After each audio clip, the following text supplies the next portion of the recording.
Hey guys, welcome to my Chhath Puja blog. Chhath Puja जो कि संतान प्राप्ति, सुख समृद्धि और अच्छे स्वास्थ्य के प्रतीक के रूप में माना जाता है। इस पर्व की शुरुआत नहाय खाए यानी कद्दू भात से होती है, जो शरीर और मन की शुद्धि के प्रतीक के रूप में मनाया जाता है। दूसरे दिन का पर्व है खरना, जिसमें व्रती दिन भर उपवास रखकर शाम को मिट्टी के चूल्हे पर बने गुड़ और चावल के प्रसाद को ग्रहण कर 36 घंटे उपवास की शुरुआत करती है। माना जाता है इस दिन से ही छठी मैया का आगमन शुरू होता है। और अब शुरू होता है संध्या अर्घ, जिसका इंतज़ार हमें साल भर रहता है।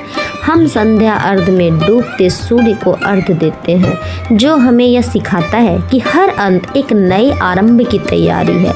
जहाँ हर ओर उगते सूर्य की लोग उपासना करते हैं, पूजा करते हैं, वहाँ हम बिहारी डूबते सूर्य की आराधना करते हैं। जीवन के इस चक्र को स्वीकार कर ईश्वर के प्रति अपना आभार व्यक्त करते हैं और यहाँ सभी लोग अर्घ दे चुके हैं। इसके बाद अगले दिन उषा अर्घ की तैयारी होती है, जहाँ सभी सुबह के 4 बजे नहाकर तैयार होकर उषा अर्घ की तैयारी करते हैं। यहाँ घाट पर व्रती आ चुकी है और डाला दौड़ा सज चुका है और अब शुरू होता है उषा अर्घ। उषा अर्घ यानी नया जीवन, जो नया जीवन नई शुरुआत का प्रतीक है। यहाँ सभी घर वाले उगते सूर्य को अर्घ देते हैं।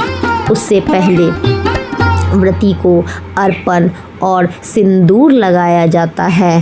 फिर पान के पत्ते पर अक्षत, तुलसी पत्र, फूल दिया जाता है। उसके बाद उसे व्रती सूप पर, डाला पर, दौड़ा पर छींटती है और फिर एक एक कर सूप को लेकर घाट में अंदर परिक्रमा करती है और छठ माता से अच्छे स्वास्थ्य की और सुख समृद्धि की कामना करती है और अपने द्वारा किए गए पूजन में अगर उनसे कोई गलती हो गई हो तो उसके लिए क्षमा प्रार्थना करती है। यहाँ घाट पर व्रती डाला, दौड़ा, सूप सभी को लेकर एक एक कर परिक्रमा करती है और इसी परिक्रमा के दौरान सभी घर वाले अर्घ देते हैं। उषा अर्घ यानी सुबह को अर्घ देते हैं। इसके बाद जब सभी सूपों का पूजन हो जाता है तो फिर समय आता है घाट पूजन का।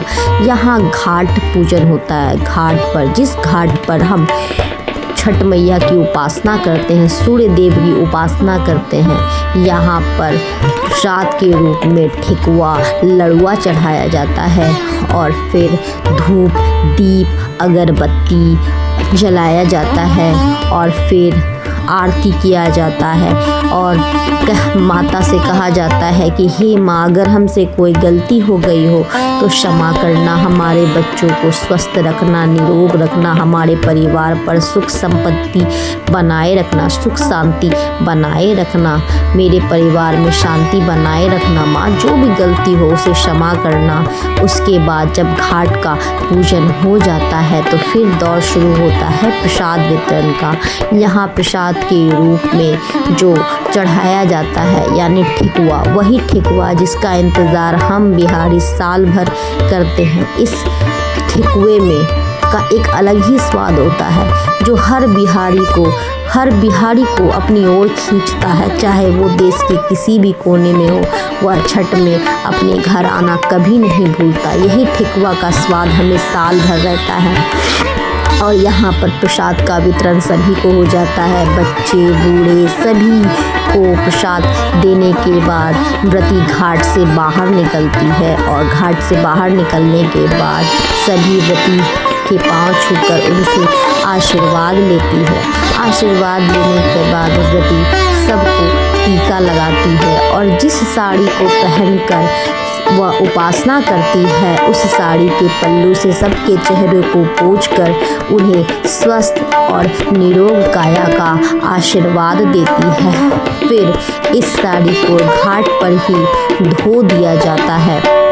घाट पर धोने के बाद व्रती कलश लेकर घर जाती है और अपने 36 घंटे की उपवास उपवास को पूरा कर व्रत का पालन करती है। इस प्रकार हमने अपना छठ मनाया। तो दोस्तों, तो इस प्रकार हमने अपना छठ मनाया। आशा है आपको मेरा ब्लॉग अच्छा लगा हो। अगर अच्छा लगा हो तो मेरे चैनल को लाइक शेयर सब्सक्राइब करना ना भूलें। यहाँ मेरा प्यारा बेटा वापस हम लोग भागलपुर की ओर जा रहे हैं और ये ऑटो में बैठकर और पूरे नज़ारे को देखकर एंजॉय कर रहा है। बाय दोस्तों।